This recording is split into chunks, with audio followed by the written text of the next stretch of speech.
It was late Monday night when I sat on the push, with my pants around my ankles, listening to people laugh at me. They thought it was all funny, especially the fact that I had no idea about anything.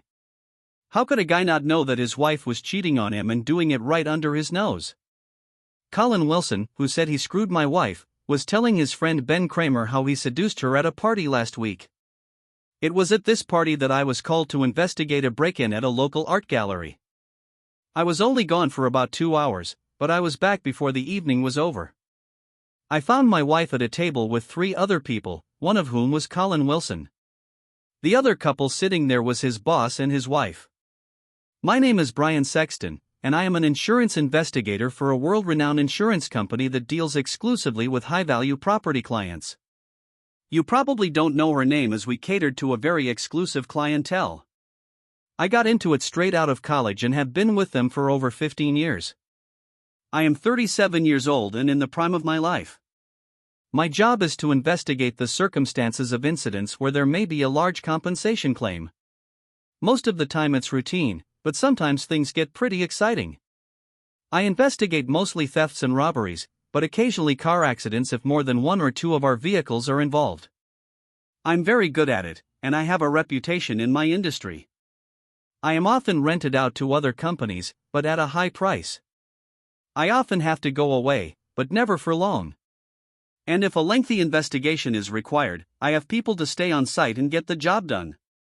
I have been married to Allison for 14 years, and we have 2 wonderful children, Regina, 10, and Christina, 8. Allison is a year older than me and works at the same company as secretary to Bill Quinn, the company president. She and I met and got married before she joined the company, but when she lost her job, I wanted her to try to work for my company. We had to get permission from HR because it was against company policy in terms of nepotism, but since I was a valued employee, they agreed to hire her.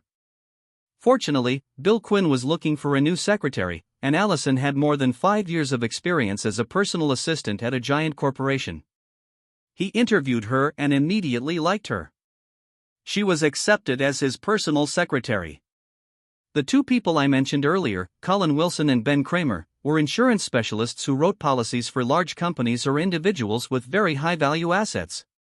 For me, they were only acquaintances, not friends. Both worked for Jerry Scoggins, a good guy who was a good friend of mine. I reported directly to Bill Quinn and worked independently most of the time, but occasionally received interesting assignments from Jerry. The conversation I overheard took place a week after the party. I went to the toilet to relax and sat there for a while, pushing and sweating. I ate some scallops for lunch a day ago and thought they might have been a little stale. While I was cursing my fate, Colleen and Ben walked in. They seemed to ignore the closed booth door and began talking about the party. That's when Colin started bragging to Ben about his latest conquest. I listened to the story of increasing pain in my intestines that had nothing to do with cramps and sweat from bad fish. How did you get into her pants? I didn't think she was that kind of woman. Go ahead, tell me, since I wasn't there. We did a couple of dances and she was pretty friendly, but Brian was there and she just smiled when I asked her to come to my office. She said Brian wouldn't be too happy if she did that. So what then? What did you do? Well, I talked her into having a drink with me at the bar while Brian was dancing with Judy, his secretary. I asked the bartender to make me a double shot and then switched our drinks while she was talking to someone. This was the easy part. I just wanted to get her a little drunk so I could touch her on the dance floor. You know, take what you can get. Yeah, but Brian was still there, so what could you really do? Hey, wait a minute. Didn't you arrange for his departure? Hell no. It was just dumb luck. We were doing a quick dance when he came over to tell her he needed to go away for a while. She wanted him to take her home first, but he told her to stay and have fun as he was sure that he could return soon. She wasn't too interested in it, but she stayed. She sat with me, Jerry, and his wife. And what happened next? Finally get to the good part. Well, Brian left and I ordered her another drink. I made Joe do the double again and she didn't notice the difference. We did a couple of slow dances and by then she was almost out of it. She hung on me while I grabbed her ass and a couple of times she pressed herself against my tool and giggled. I figured 1 or 2 more drinks would be it. I took her to another one and she drank it like a pro. I can see exactly how this is happening. Well, yes, another double, and she felt dizzy. I invited her to go outside to get some air and she readily agreed. I took her to my car and we sat in the back seat. She was almost gone, so I slid my hand under her skirt. In general, she isn't against it. She begged me to give away everything I had. I gave it to her and she liked it. It was delicious. I can't believe Allison did this. She never seemed capable of cheating on her husband or giving in to someone like you. Are you sure this really happened? I'm not feeding you crap. I have a date with her next Saturday when she usually goes to get her hair done. She said she would meet me and that I would book a hotel room. I'm going to have sex with her all day. You'll see. Well, I envy you, dude. Allison is one hot ass. I always wondered what Brian did to deserve her. Maybe you can set me up with her when you get tired of her. Maybe we'll see. For now, don't even think about this conversation. I don't want anything to go wrong. Fine. No problem. They both came out of the toilet while I sat there trying to keep my stomach from coming out through my mouth. I couldn't believe what I just heard. Could this really be happening? I began to remember that evening. It was almost 11 when I returned to the party and Allison was sitting with Colin, Julie, and Jerry Scogans. Allison didn't seem to be drunk when I sat down and was talking to Julie about the kids. Colin spoke to me but didn't stay more than a few minutes before leaving. I noticed Allison say something to him but I didn't think anything of it. The only thing that was strange that evening was that when we got home, Allison wanted to make love. It wasn't that unusual but she usually didn't want to do it this late. She was especially hot that night. Guilt? Repentance? Maybe. A week passed after the party and I didn't see any difference in Allison or her behavior. She never brought up the fact that I left during the party or what she did when I was not there. I asked her and she said that she danced with Colin and Jerry but mostly just watched. She and Julie talked about school and the play the kids were in and that was it, she said. She would have preferred to come home when I left, she said. I decided to watch her more carefully. Hey baby, do you have any plans for this Saturday? I was going to play golf if that's okay. I looked at her face for her reaction. This Saturday right after lunch I'll get my hair done. This will take me at least an hour or an hour and a half. Where will you go to play golf? So was she going to get her hair done? How does Colleen know about this if she didn't tell I didn't even know this? It seemed like everything was too real. I think of the country club. I'll see if Ben Kramer can join me. I think he and Jerry are dicks, don't they? I have no idea. I know Jerry does but I don't know Ben or his wife very well so I don't know. Me too. Hey, what about Colin Wilson? You talked to him at the party, didn't you? He might as well go too. Allison turned and looked at me strangely. She paused before answering. Why do you want to go with him? He, excuse the expression, is an asshole. I had to dance with him a couple of times at a party but he really creeped me out. He is still a fruit. Now I was wondering, is she trying to talk me out of asking him if he would go with me or is she trying to convince me that she doesn't like him? Either way, it was very unusual for her to talk about someone else like that. Oh, I don't know much about him but he's Ben's friend and they seem to share everything. Maybe this is a bad idea. I'll just call Phil and Charlie. They always want me to join them. That sounds like a better plan. Stay away from Colin. You shouldn't mess with him. Okay, he's not on my list anymore. So you don't mind golf? I don't mind because I'll still be absent. Why don't we have dinner at the Cypress Inn restaurant later? I'll have a nice haircut and you'll relax after playing golf. You can take me out and be proud of me. I can give Chrissy and Jean to my parents. I agreed and we planned to meet at home at 5:30 on Saturday to get ready. If I had been careful, I could have gotten all the information I needed to divorce her ass that day. It would be very nice to tell her everything over dinner in one of the most beautiful places in the city. The next day at work, I went down to the control room to get some things I needed to stalk my wife and her lover. I decided to take one of the company's surveillance vans. I could leave it in the company parking lot until Saturday morning when I went golfing. I grabbed 2 small transmitters to put in her purse and car and one of the small GPS units I could install in her car.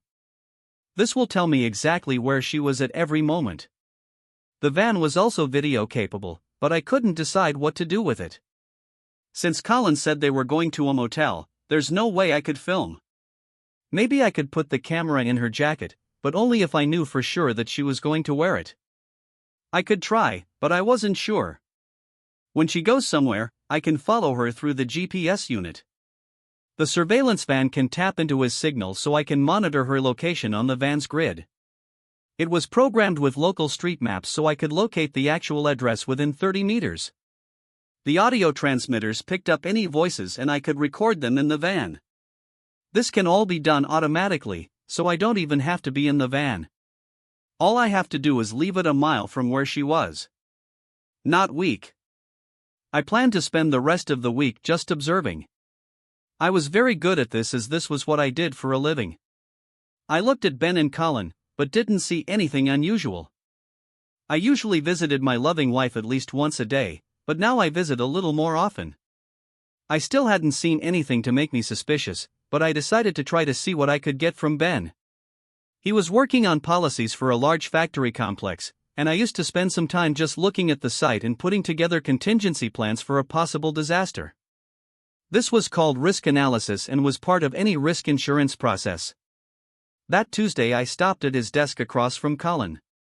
He was working on his project. "Hello, Ben. Today I'd like to take a look at the Baxter plant plan. Do you have time to take me?" He looked up with a distracted expression on his face until he realized what I was talking about, and then he simply shrugged.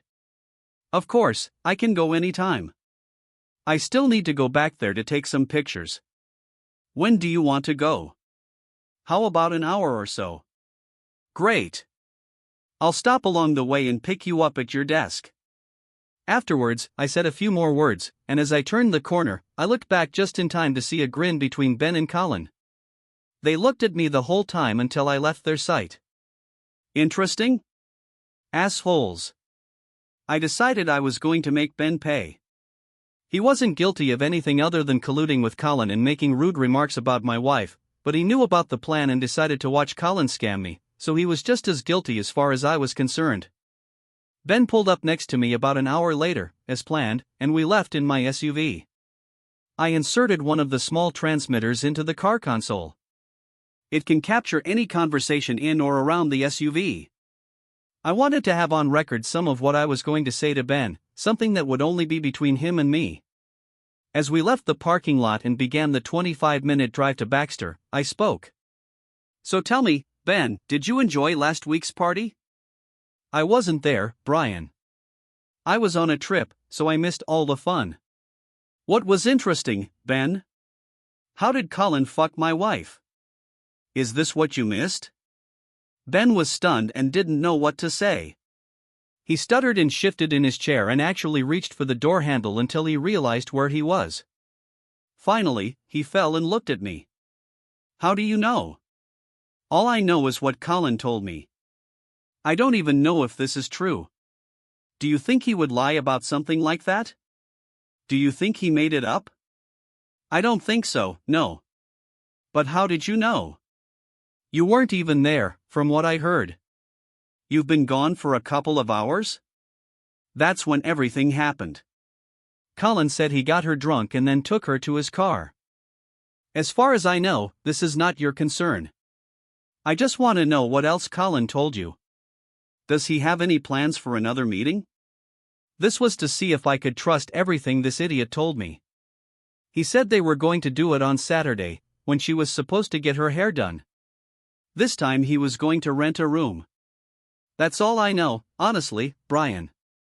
"Well, I want to thank you for being a good friend and telling me this," I said sarcastically. "I know you wouldn't want to be part of something like that. You were going to tell me anyway, weren't you?" "Yes," sure. I like you and Allison. I wouldn't want something like that to happen to you. Colin is a real jerk. Sorry, you made me think. I feel like a real ass. Hypocritical piece of crap. What did he say?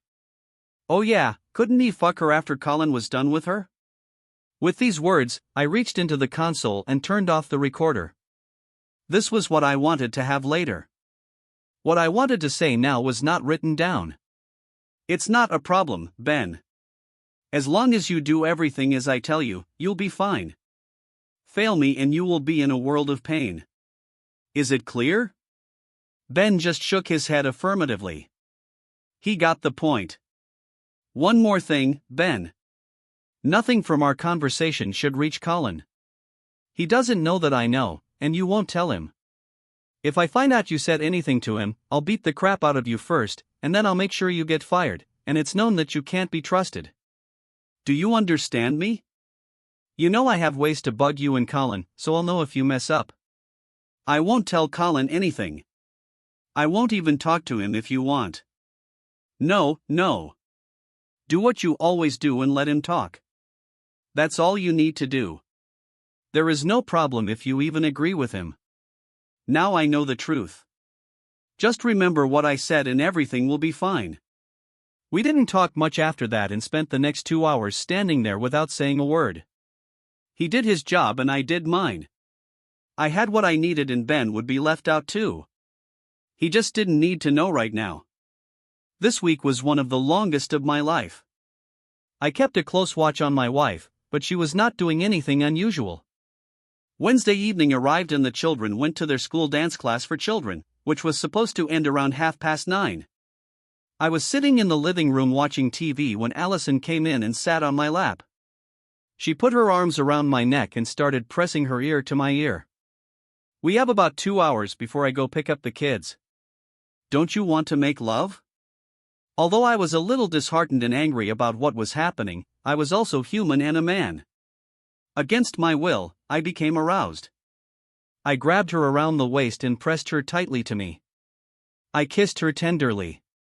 Take me upstairs to our bedroom right now. I want you and I want it now. I needed no prompting and followed her up the stairs to our bedroom, all the while watching her cute ass. On the way, we started to undress and then there was mind-blowing sex between us. When it was all over, then for some time we simply lay in each other's arms, not feeling the need to speak or disrupt the mood with action. This was love at its finest. For a while, I forgot my doubts and fear that this could very well end for us. I wanted to forget and believe that it was all a lie, but she wasn't meant to be. That was quite nice, husband. I think we need to do this more often, don't we? We seem to be out of sync for a while. Let's not let this happen again. Fine. I'll definitely work on this. How much time and do we have a minute to take a quick shower? I have to pick up the children after 9, but we can pick them up later if you want now, or wait until our date on Saturday night. I can ask the children to go to their mothers for the night. How about this? I'm on a date. Anything else on Saturday? How is it okay? You have golf and I have a meeting with the hairdresser. Then, love, we have a dinner date and after that I'll be yours whenever you want, and you better do lots and lots of that for me. Do you have a better offer now? No. Okay, then we're in touch. Allison quickly got dressed and went to get the children. I lay there for a while, just remembering what had just happened. How could this woman make love to me like that if she had sex with that shit-eating Colin Wilson? I knew she was smart, but was she also a good actor? Something was definitely wrong and I was going to find out on Saturday. While she was gone, I checked the transmitters and found that they were working fine. I planned to install them Friday night in her car in Percy. I had everything ready except for one more meeting with Ben Kramer. I needed to find out what hotel Colin had booked at. Ben will find out for me, or I'll do something he won't like. The next morning I called Ben and asked him to meet me in the third-floor cafeteria. He agreed without comment and when he came in I was sitting at one of the tables. He joined me without saying anything and I quickly got to the point. Ben, my friend, I need you to find out from Colin where he plans to take Allison on Saturday. I need the name of the motel and where it is located. All you have to do is catch him somewhere alone and ask him. Tell him that you think he's feeding you crap and that if he tells you where he's taking her, you'll believe him. I smiled at Ben as he tried to figure out how he could do what I asked. He was afraid that I would do something if he didn't. Finally he agreed but asked how I would know if I would tell him where they would meet. I told him not to worry about it. I have ways. With that, he walked away but not before I hugged him and tucked one of the transmitters under the collar of his jacket, reminding him of our agreement. He was so scared of me that he never felt anything. It was almost invisible, held in place by glue, and he didn't notice it. I returned to my office and turned on the receiver. The place was buzzing and let me know that Ben was back at his desk and talking to Colin. I heard him ask Colin to meet him in 10 minutes in the copy room. Colin agreed and then nothing happened until Ben stood up to meet Colin. I went back to listening. What happened, buddy? Do you have problems with politics? I'm the best you know. Nonsense, Colleen. I was on set with Brian yesterday and he doesn't seem to have any problems at home. I asked him if he was okay and he said something about how it couldn't be better. I think you're feeding me crap about his wife. Hey, dude. Nothing but the truth. I wouldn't lie about something like that. Why do you not believe me? Where are you taking her on Saturday? You said motel. What motel? Maybe if you show me the receipt for the room or something, I'll believe you. Otherwise, I think you're screwed. Oh yeah? I already have a reservation at the Skyview Motel on Statler Street for Saturday night. I can check in at 2 o'clock in the afternoon and she will be there by 2:15. How do you like this fact? You can call Skyview and check my name on the reservation. Is this enough for you? Do you want to use my cell phone? Okay. I think this will do. I really envy you, Colleen. Allison is truly something.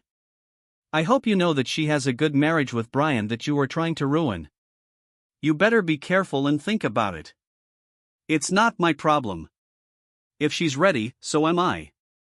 Anyway, how good can a marriage be if she wants sex with me?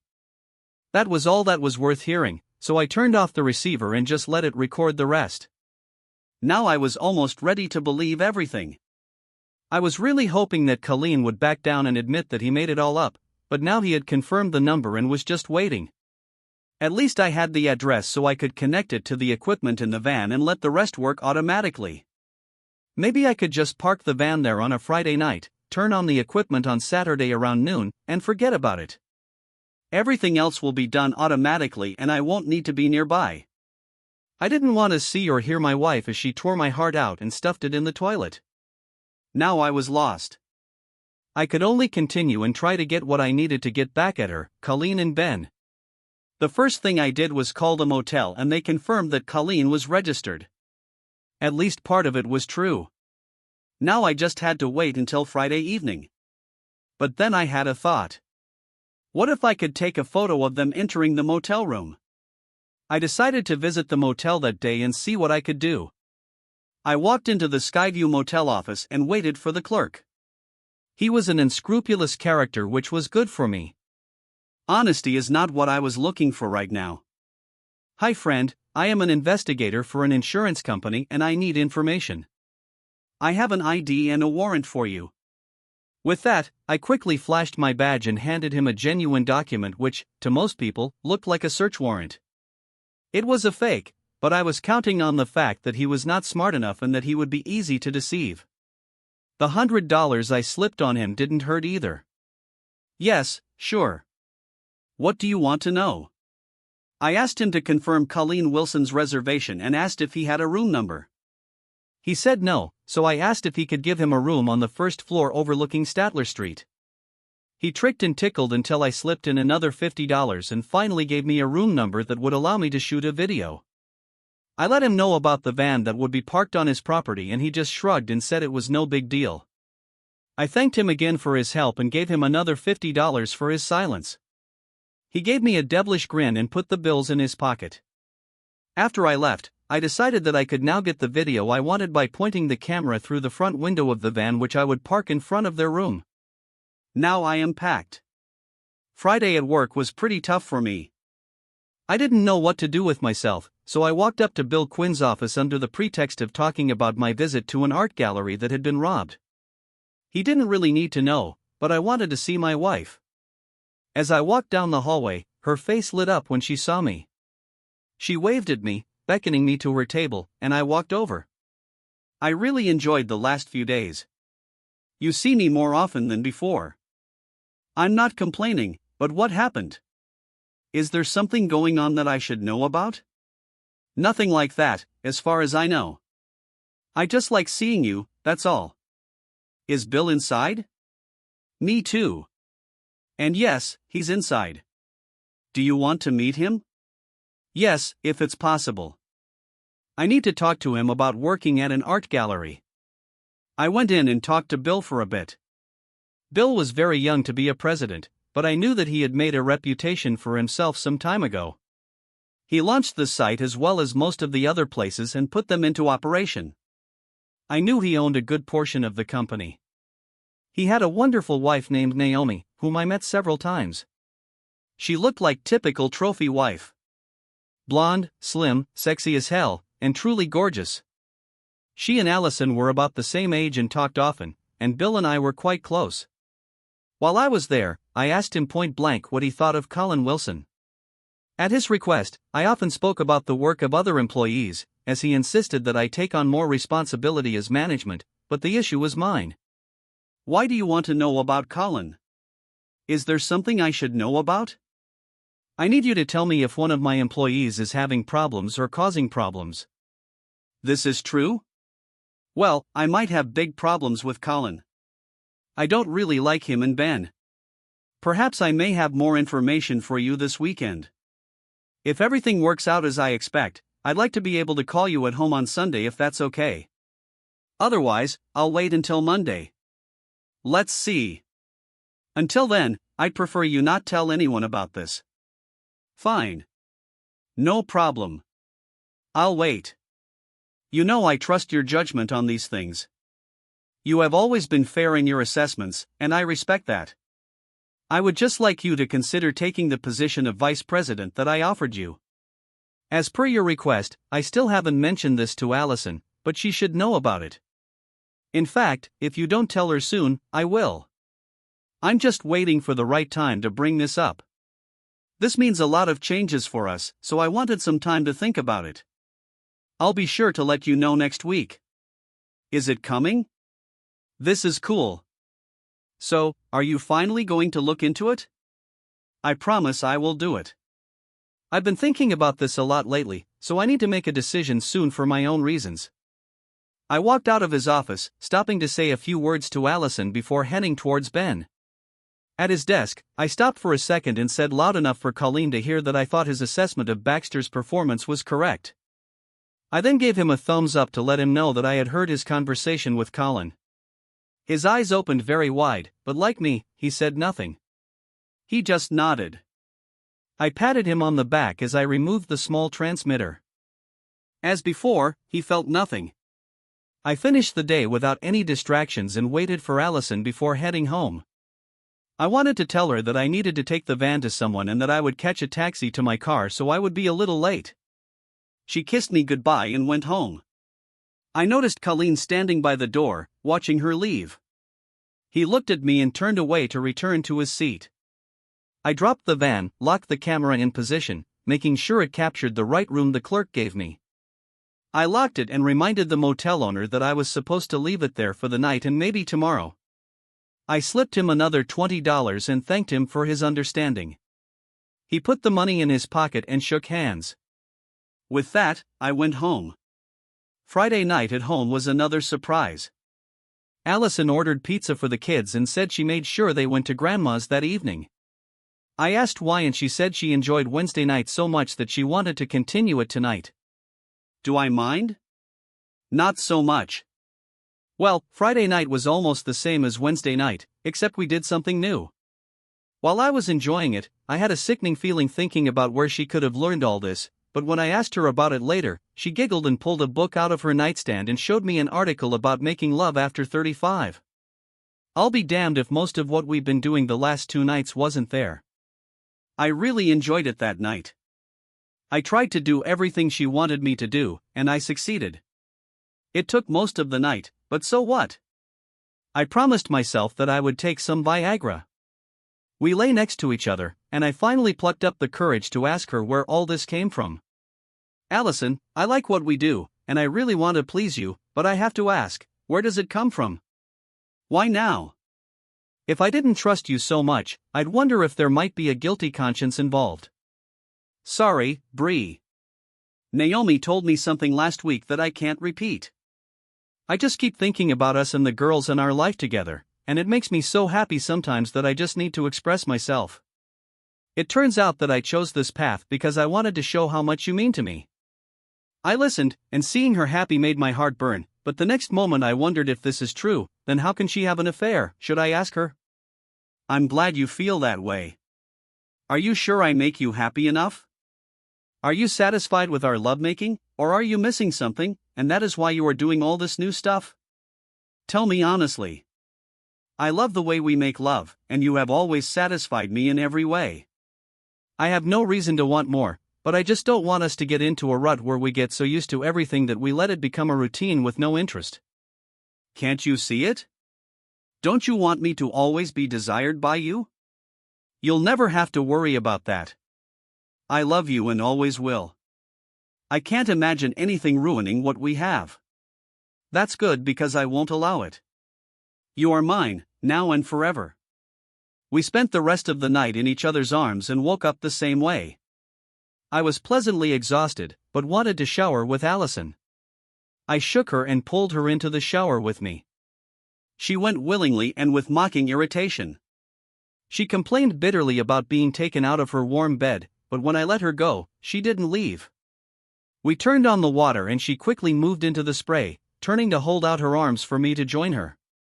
We lathered each other up all over and paid special attention to each other's more interesting things. Soon, we both got horny and gave pleasure to each other. When I asked, she said she was ready for that day, but that she was expecting something more that night. With that, we finished showering and getting dressed. Early in the morning, I drove to the motel and made sure everything was ready. I set all the timers to start at 1 p.m. and made sure the audio recording would last at least 5 hours. The video was written to DVD and would take at least 7 hours after compression. This will cover the entire day. I initiated the sequences and locked the van. When these two lovers enter their love nest, they will become the stars of my new film, and the first screening will make a very loud impression on everyone involved. I drove home to pick up my clubs and wish my beloved wife a good day. That day was terrible, in any case. I was playing golf with 2 guys I met at the club, and if my score was any indication, they must have felt like I was wasting my money on the club membership. I ended up buying beer for all of us, like a big loser. It was just after 5 when I drove to the van to make sure everything was okay. I looked around the room but didn't see any cars or any activity, so I assumed everyone had already left. Of course, I quickly called my home phone, and Allison answered.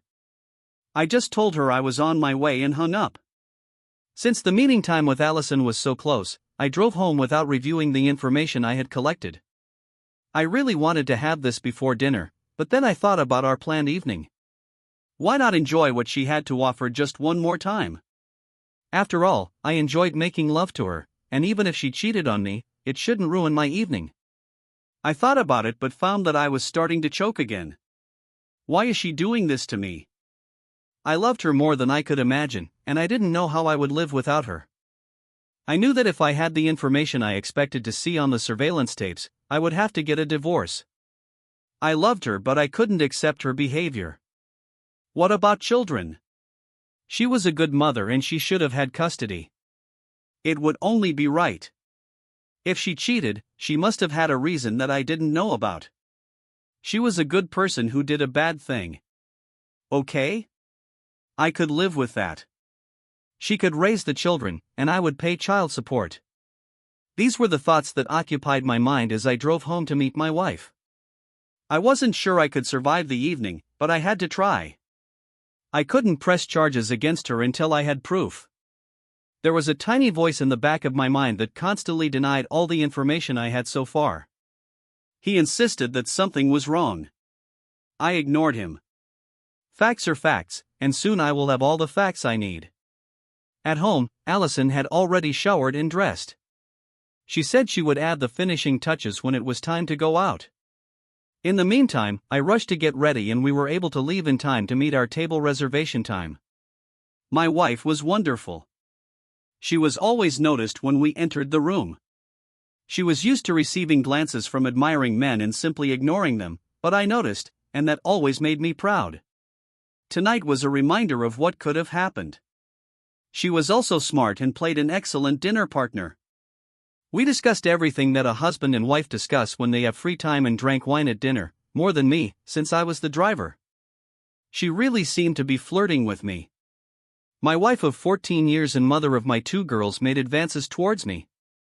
It almost broke my heart to realize that she could have spent hours having sex with another man that same day and was now flirting with her husband over dinner as we finished the dessert of chocolate mousse preceded by some sorbet. We looked at each other and smiled. We were both ready to move into the bedroom at home that evening. I signaled to the waiter for the bill while Allison went to the restroom. We walked out hand in hand and walked to the car. As I turned onto the main street and headed toward our house, Allison walked up to me and leaned her head against my shoulder. She lifted her hand to remove one of my hands from the steering wheel and lowered it to my lap. With little prompting, I hugged her like we did when we were young and in love for the first time. She sighed and relaxed.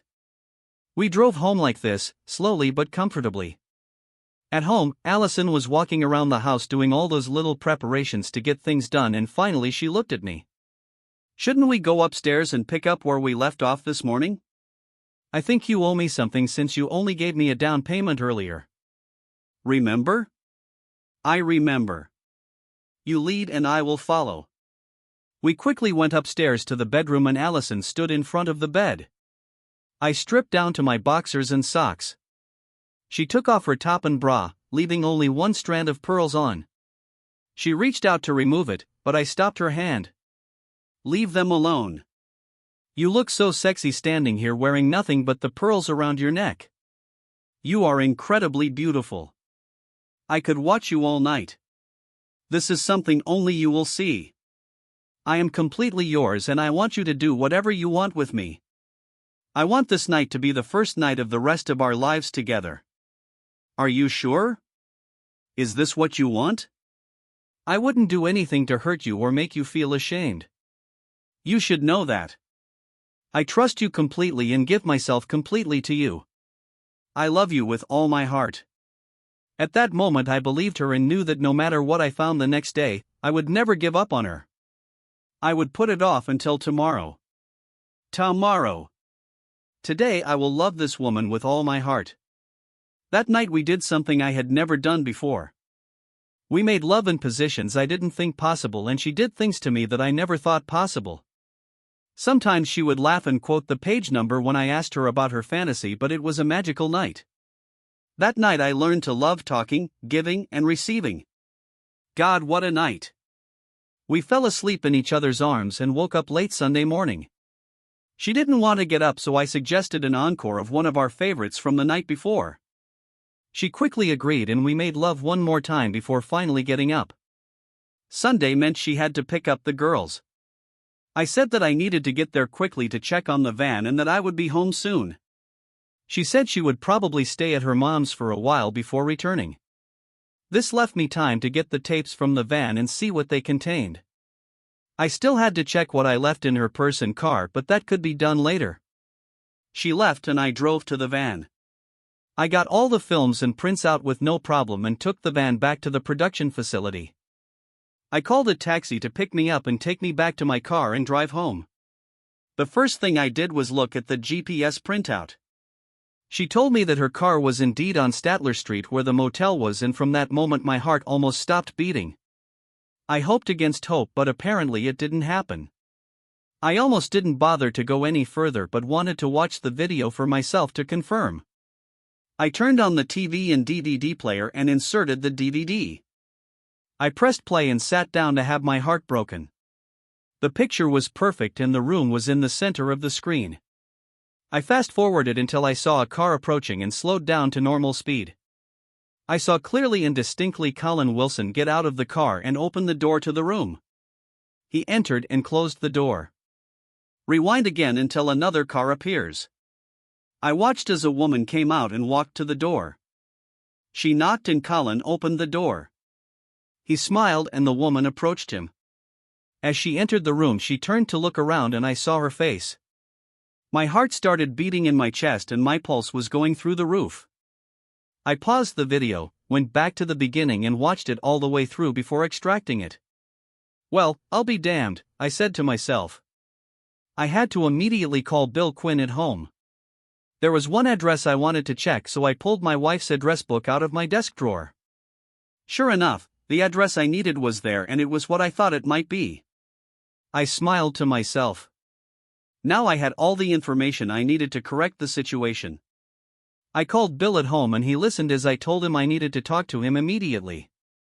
He told me to come, but I insisted that we meet somewhere else alone, just him and me. He was confused but finally agreed to meet me at the TGIF restaurant near the office. We met there an hour later. Allison and the girls called and said they were going to dinner at her mom's and would be home later. This gave me the time I needed. I went to TGIF and met with Bill. I wanted to talk to him before I showed him the DVD. I brought a portable player with a 9-inch screen and headphones so he could watch it there in privacy. He listened to me and I could see him getting angrier and angrier. At first he refused to believe me and repeated this over and over again. Allison could never do anything like that. I played the tape of Ben's meeting with Colin and then outlined everything up to this point and made sure that Ben and Colin were completely involved in all of this. Ben was less to blame, but what he hid was the beginning of the end for both of them. When he heard Colin talking about Allison, his face turned red and he became furious.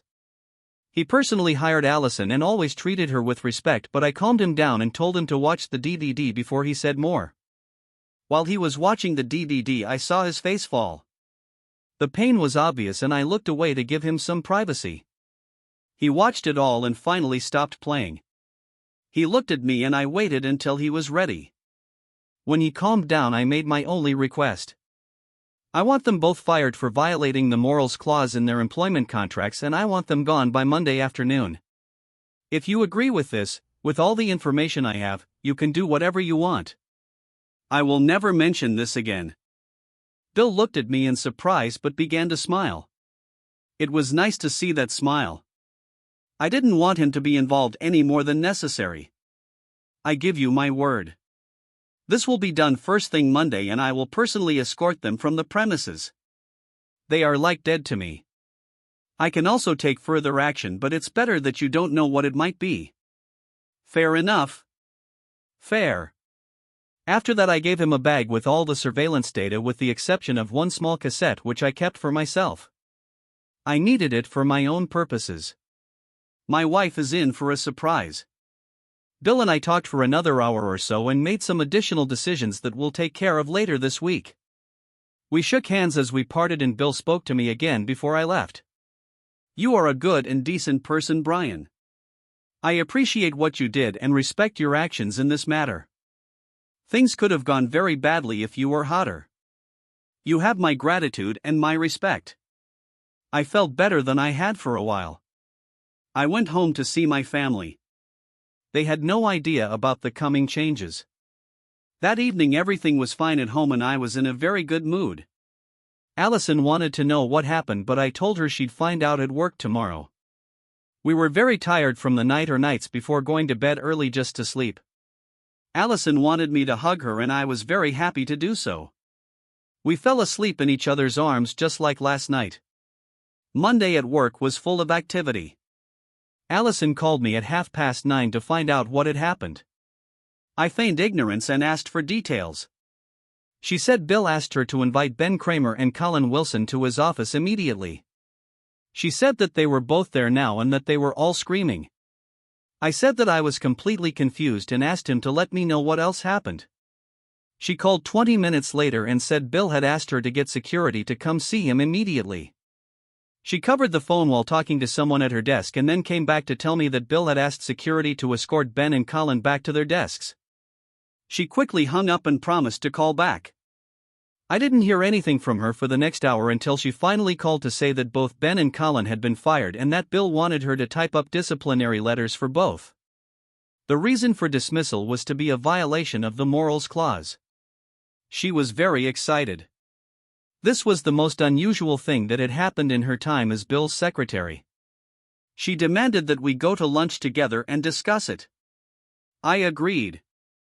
Over lunch, Allison continued to talk about what had happened that morning. She told me they were both escorted out of the building and warned never to return. She said Bill had been angry and agitated all morning and even yelled at her once before quickly apologizing. Finally, she ran downstairs and asked me what it was. How do I know anything about this? Bill told me to ask you when I asked him. He said, ask Brian. He knows everything about it and he's the one who opened my eyes to a lot of things. That's what he said, so go ahead and shoot. Before I tell you what happened, I want you to listen to this tape first. I gave her a tape of Ben and Colin talking about the motel. She began to listen with interest and then I watched as her face turned pale. She looked at me with her eyes wide open and her mouth making an oh surprise shape. She listened to the end and then angrily took off her headphones. It is not true. He's lying. I never went to any motel with him and I never would. You can't believe this recording. Is this what you gave Bill? Does he believe this too? No, he doesn't believe Colin and neither do I. I have something to explain to you and I want you to just listen to me the whole time. You will do this. When I said I didn't believe the tape, she relaxed a little but was still angry and a little scared. She just nodded and indicated to begin. I heard Ben and Colleen talking a little over a week ago. Colin told Ben about you and him at the party. He said he got you drunk and then took you to his car and you had sex in the back seat. He was very detailed and described what he did and what you did and told it all to Ben. Ben listened and believed what he heard. You'll be glad to know that he was so impressed that he wanted Colin to include him in the next meeting. I was confused and tried to figure out how he could tell the truth. I couldn't believe it, but I had to be sure. Allison tried to interrupt me before I could continue, but I just didn't let her say a word. I needed to quickly uncover the truth before it exploded. I told Ben to talk to Colin and Colin said he booked a motel room on Statler Street for Saturday afternoon when you were supposed to get your hair done. Then I was upset because how could he know about your meeting with the hairdresser if you didn't tell him? Do you remember I mentioned Saturday to you? We made plans for this evening but he hasn't been there since. I calmed her down with a wave of my hand and trudged on. I decided to be absolutely sure it was really you, so I used one of the surveillance vans and set it up to track your car and take video of whoever came into the motel room. I asked the receptionist to give me the room number so that I would know where to record everything and watch it on Sunday. It was after this that I called Bill and gave him everything. Ben and Colin were fired at my request. Allison listened to me as I told her this story. She was still confused and couldn't believe that I thought she was the one with him at the motel, but I wasn't with him. I styled my hair just like I told you. My salon is on Statler Street, but I didn't know about any motel. You do not believe me? I actually know who he was with because she told me herself. It was. I quickly continued, cutting her off before she could let it out. I had to convince her that I trusted her all along. This is not the truth but the thing. Yes, I said that I believed you and I'll tell you why. I received a video of Colin that day and he was indeed visited by a woman just as he claimed. The woman who visited him in that motel room was Bill's wife Naomi. I first suspected this after talking to Jerry Scogans a few days ago. Since Colin claimed that he took you to his car that night, I asked Jerry if you were a little drunk and he just laughed, telling me that you and his wife were drinking Coke that night and were inseparable, and that you even asked her if she would stay with her to dissuade Colin from asking her to dance. He said it was clear you weren't interested in Colleen. When I asked him if Colin ever suggested taking you outside to get some air, he just laughed and didn't say anything. So you really had doubts about me? Did you set this up to spy on me? I'm not sure I like it. Did you really not trust me? Even after Wednesday evening, Friday evening, and again on Saturday? Of course I trusted you, but I couldn't explain Colin's story. Why would he say such things if they are not true? Then it occurred to me that he was trying to distract Ben from who was really with him. If Ben thinks it's you, he won't ask any more questions. I had no idea who it was, so I had to find out the truth. I just wish it wasn't Bill's wife. He was devastated. We talked some more and finally had to return from lunch. Allison accepted my story about trying to find out who Colin was with, and I left her alone. I did have some doubts and I was ashamed of it, but I didn't regret knowing the truth. We were in a good place now and I didn't want that to change. Things had calmed down at work that day, but Allison called me and told me Bill wanted her to come talk to him later that day. I said I really didn't know what it was about and I think she believed me. I didn't hear any more until that evening at home.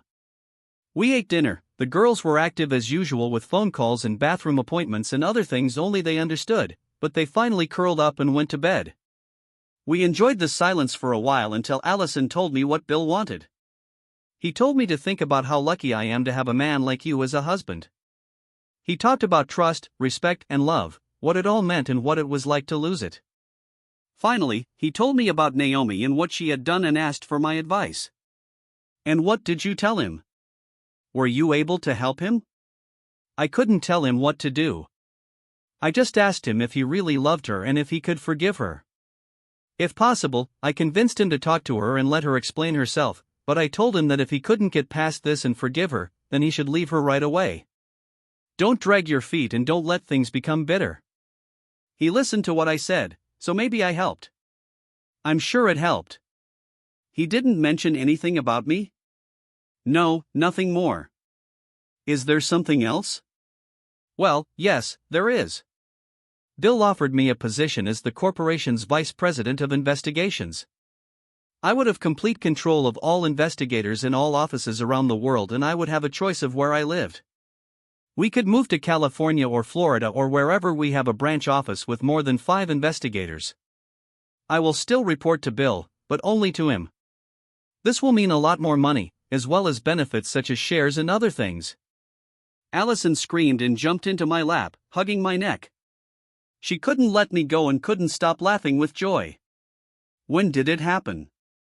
Is it because of what you did today? Is this some kind of reward? Now, who doubts whom? Bill suggested this to me 6 months ago. I just wasn't ready to think about it until now. I think the thought of losing everything I'd done somehow made my choice more real. For a while last week, I thought I might have lost you. This got me thinking. Brian, you could never lose me like this. I won't go to anyone else. It will never happen and you will never think like that again. Can you hear me? Never again. Subscribe to our channel so that your second chaff doesn't cheat on you and go ahead and listen to the next story because this story is nothing compared to the next one. If you're under 18, don't even think about listening to the next one.